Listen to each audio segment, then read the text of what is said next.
pasaba como si no hubiera pasado nada, como un rayo y después el cielo se aclara.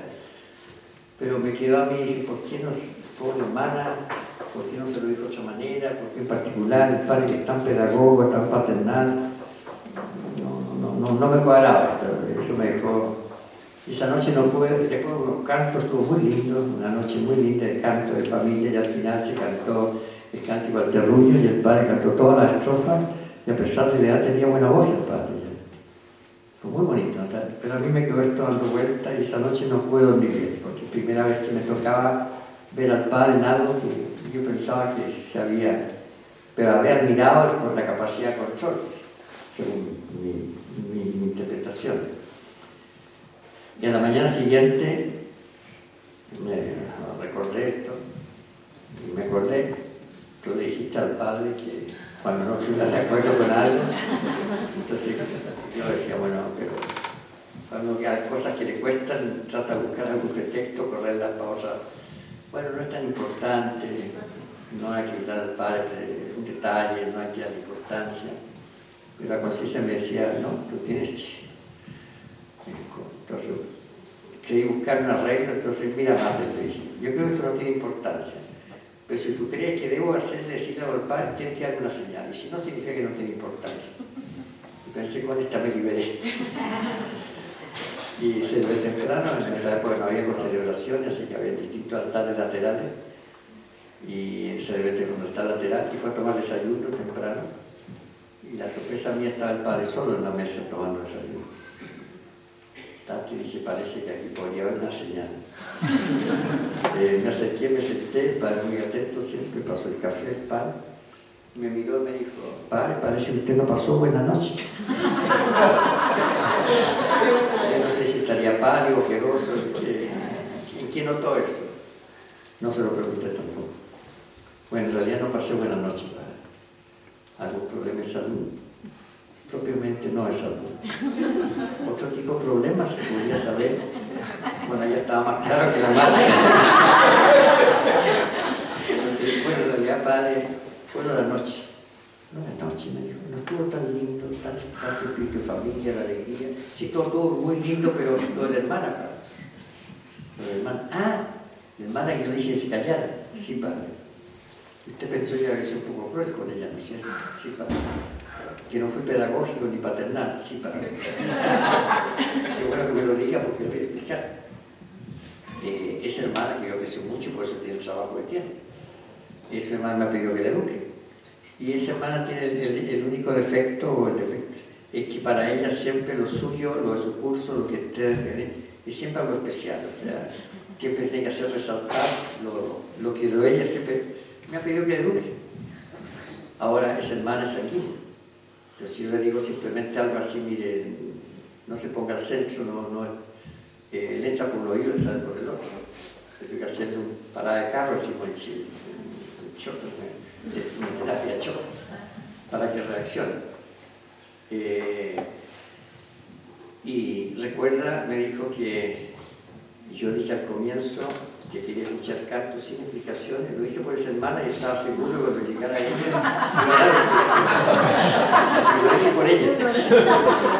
Pero no se preocupe, me dijo. Después de la charla, ella vino a mi pieza, me agradeció y quedamos a partir de un confite. Ella durmió muy bien y yo también, o sea, el único que durmió mal. Me dijo, recuerde, siempre he hecho un paralelo. El educador es como un jardinero. El jardinero inexperto riega todas las plantas por igual, las abona todas por igual, las poda todas por igual, la misma fecha. El jardinero que tiene experiencia ve, hay plantas que hay que poner a la sombra, otras al sol, hay que regarla un día, otras veces, varias veces al día, unas con mucha agua, otras con poca agua, hay que podarla en fechas distintas y de manera distinta, cada una hay que tenerla personalmente, las flores son distintas, las personas son distintas. No se le puede tratar con el mismo molde a todas. Y de fe, ¿se acuerda esa hermana de anécdota detrás? Sí, más. Bueno, esa hermana tiene el mismo defecto de también tiende a ponerse a hacer. Pero yo me la cuento, yo no le podría decir esto en público porque se quiebra. Tengo que decirlo en privado y con mucho cuidado. Y por eso el jardinero conoce sus flores para poder hacerlas que cada una de. el educador quiere hacer lo mismo. Me dijo, no hay que educar por moldes. Y por eso a eso se debe que yo actúe así. Le agradezco que me lo haya preguntado. También fue otra lección. Así, como eso, así varias cosas, tal vez de educación con otras personas. A mí me tocó una que está como observador, y en otras, en Schoenstatt yo estaba como traductor. Es decir, cuando estaba en Schoenstatt yo, y venía una visita española o portuguesa que no supiera alemán, y el padre me llamaba para que hiciera el traductor. Y ahí, por ejemplo, me tocó, por ejemplo, pues interés en una visita a un Ernesto Liversic, uno schoenstattiano que era profesor de literatura y fue premio de literatura en Chile, y después estaba en tiempo el gobierno del Eduardo Frei Montalva, el papá del actual Eduardo Frei, estaba subsecretario del Ministerio de Educación, y estaban en Chile, nos pasamos haciendo renovaciones de currículum y renovación de la educación secundaria, y siempre hay cosas que mejorar. Y él estaba a cargo de la renovación del curricular del proyecto de educación secundaria. Y había ido a París para el congreso de la UNESCO, entonces aprovechaba los fines de semana, el viernes se venía a Schoenstatt y regresaba el domingo, y ahí tuve un par de entrevistas con el padre, que yo hice de traductor. Y la primera, el padre con muchas cosas de la UNESCO y comentaba y comentarios, y le dije, mira, la próxima visita, si quieres pregunta, aprovecha, porque el padre va a preguntar siempre, siempre interesado por lo que las personas hacen, y tú te vas a quedar con tus preguntas, así que aprovecha. Entonces, la segunda vez ya le explicó al padre, yo tengo que hacer una renovación curricular, quisiera que usted me dijera qué me recomienda. Me dijo, bueno, el perito currículum usted me puede dar clase a mí, yo no a usted. Pero tal vez, ya que me lo pregunta, dijo, yo diría dos cosas, me dijo una, en Estados Unidos la impresión que yo tuve es que se ha sobreacentuado la educación tecnológica, científico-técnica a costa de la educación humanista. Indudablemente en un mundo tecnológico se necesita educación tecnológica, y por eso la educación, la ciencia, matemática, física, química tiene mucha importancia, no hay que descuidar, pero que no sea a costa del humanístico. Pues hay tres cosas que son importantes: la filosofía, la literatura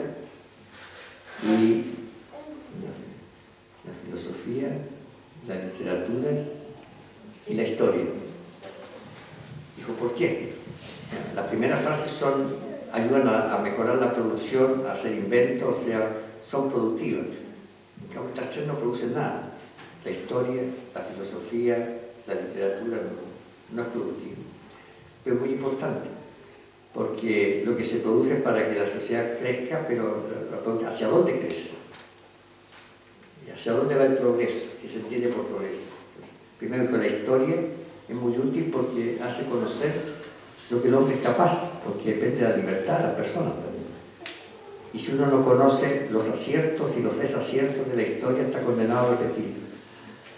En cambio, la historia enseña a descubrir qué consecuencias tiene tal o cual decisión, tal o cual cosa.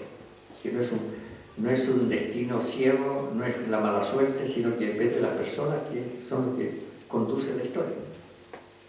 La guerra, los gobernantes, y por eso es importante conocer la historia, para no repetirla. Lo segundo, le dijo, la literatura y la filosofía es importante porque es qué imagen de hombre, qué imagen de sociedad, hacia dónde camina, cuál es el sentido de la humanidad, qué significa progreso humano. Y la filosofía es qué es el hombre, para qué está llamado el hombre, la familia, la sociedad, etc.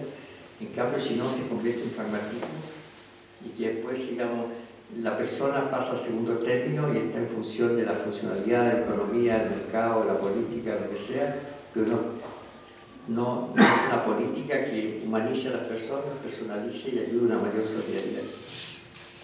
Y la literatura es porque los literatos son las personas que tienen sensibilidad para los problemas de la época. En las novelas hablan o tematizan los temas, los problemas, las angustias, los desafíos de la época, y pues es importante conocer. Lo otro que me dijo, lo que yo le podía decir, ya que usted está, entiendo que Chile es un país democrático, pero la democracia, hay que distinguir, dijo, la democracia como sistema político significa de que los gobernantes no son monárquicos y por la herencia o por la sangre, sino que se eligen libremente, y que una democracia con ciertas condiciones, todo ciudadano es corresponsable, por eso se elige elecciones por elecciones, y cada uno tiene igual derecho a un voto por persona, independiente del mayor o menor conocimiento que tenga, y solamente a partir de determinada edad tiene derecho a voto, y ese es el sistema democrático. Son los países que eligen sus autoridades por voto, un voto libre, informado y unipersonal y secreto. Pero el espíritu de la democracia no es solamente el método, sino que significa que la persona primero pueda opinar libremente, pueda decidir libremente y no motivada por la propaganda. Y para eso hay que educar a la libertad y a la capacidad de reflexión y decisión. Entonces, y eso hay que educarlo en el colegio. Entonces, lo que yo le digo, en el currículum tiene que poner cosas que la persona puede escoger. Así, por ejemplo, si el ramo obligatorio, ramo optativo, que la persona puede escoger esto o esto, y no que esté siempre todo determinado, que nunca tenga nada que elegir. O con los alumnos, que haya grupos de alumnos que eligen, qué sé yo, lo que hoy día son, no sé cómo llaman, consejos de alumnos, que los alumnos que representan sus intereses, delegados, recursos, etcétera, que eligen para que aprendan a decir, bueno, cuáles son los intereses, inquietudes que ellos quieren hacer valer, y que haya elecciones para elegir a este delegado curso, de modo que vayan aprendiendo a reflexionar, a elegir y a reflexionar a quién elijo y por qué lo elijo. De modo que después sean adultos y tengan que votar, no estén dependiendo de la propaganda, quién tiene más carteles o menos carteles, quién habla más en televisión o menos en televisión, sino que propone esa persona, cuáles son sus metas, etc. Porque si no, la democracia se convierte, aunque sea el método democrático, en una masificación de la propaganda. Y lo segundo dijo, la democracia no basta que las autoridades sean elegidas por mayoría. Eso es democrático, la mayoría elige la autoridad. Pero la autoridad no se la elige para gobernar de acuerdo a la mayoría y solo para la mayoría, sino para todos. O sea, una mayoría elige a alguien, pero esa persona, si se elegía presidente o lo que sea, es para gobernar a todos los ciudadanos, no solamente en provecho de los que lo eligieron. De muchas, porque si no, la democracia se convierte en la dictadura de la mayoría, ¿no? Hay dictaduras de una persona y dictaduras de una mayoría. Pero la autoridad de todos, se elige un presidente para gobernar todo el país y en beneficio de todo el país, o sea, el bien común, y no en beneficio solamente de su partido o de los partidos que hay lo eligieron. Con las dos cosas. Y impresionante porque es muy real, no sé cómo será por acá, pero en Sudamérica eso no existe. Cada partido gobierna para su provecho. Hoy día había elecciones en Venezuela y es un caso que claro lo que ocurrió, no sé cómo era hoy día, pero lo que ha pasado ha sido así, pero no solo Venezuela. Bien, sí. Voy a hacer una última cosa y después hay preguntas tal vez porque hay muchas cosas que podría decir.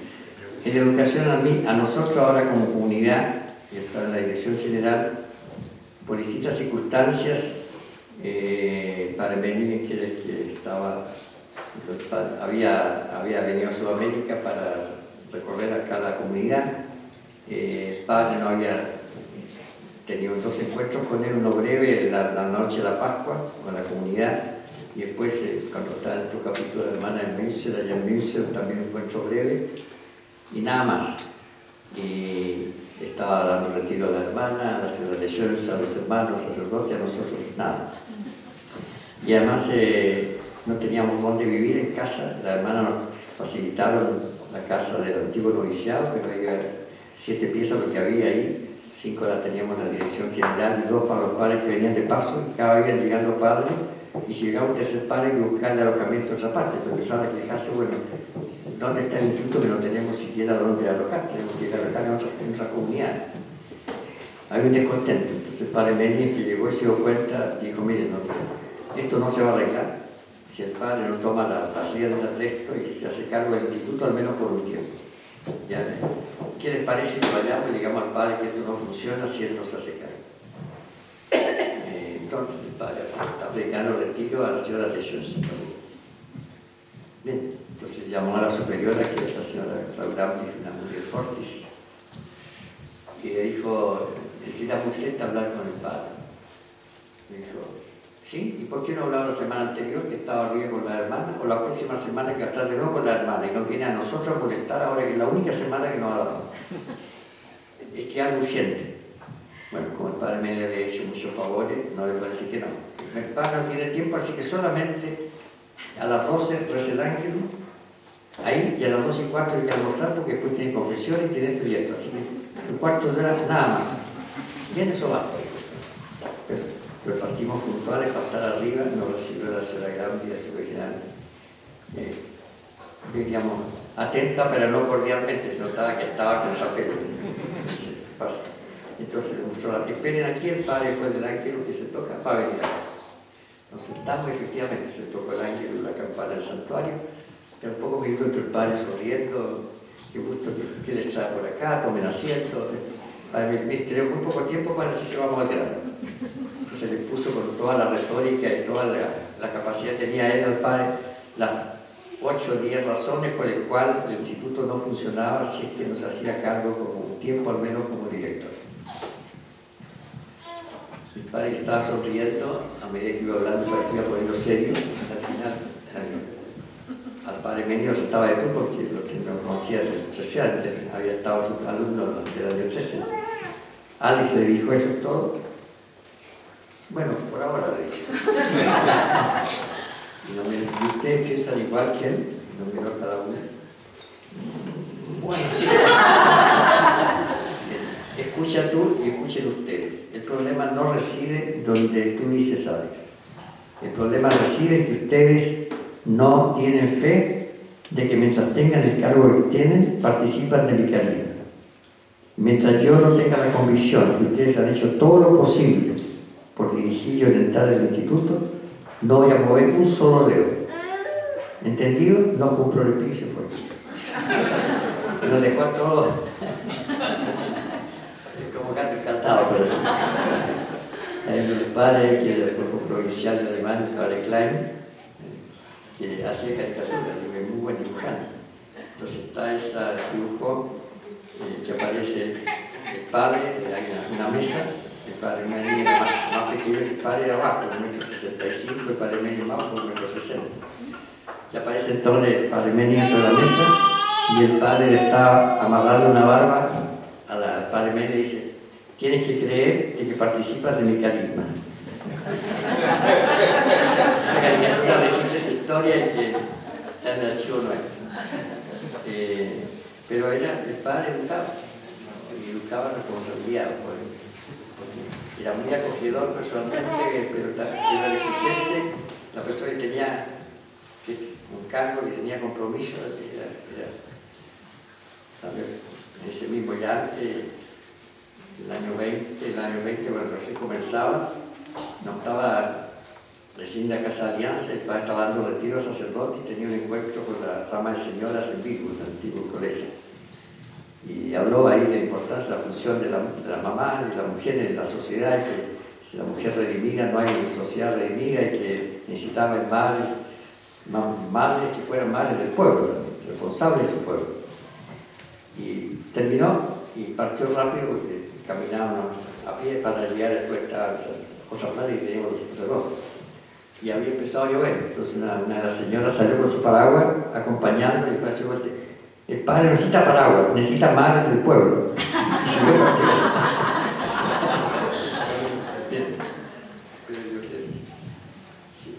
No sé si me pregunta, porque si hay muchas cosas, pero no sé, a lo mejor quieren saber algo de otras cosas, sino de la del padre, me refiero. Sí, bueno, primero agradecerle porque hemos tenido 2 horas explicando, y yo creo que bueno, que es impresionante.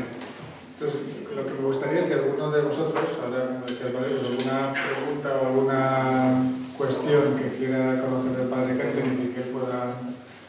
quieres contarnos, pues que sea bienvenida. Lo que sea. Pues yo sí. Yo la tanto y que más gente, pues solo no, da igual, ya que esto grito. Que una es como el padre era tan buen educador, ¿no? Y el padre, si él alguna vez habló para algún consejo así rápido, que supongo que no nos puede decir, cómo sacar ideas personas, pero sobre todo el propósito particular. El padre tenía algún truco, dice que no hay los de la guardería. Claro, se oye. Perdón. Nada, que si el padre tenía...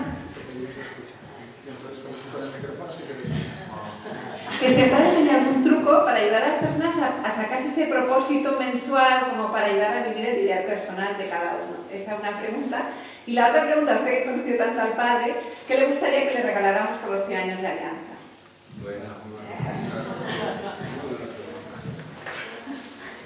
Bien, respecto a lo primero, el padre nunca daba recetas o imponía algo, mira, haga esto o esto.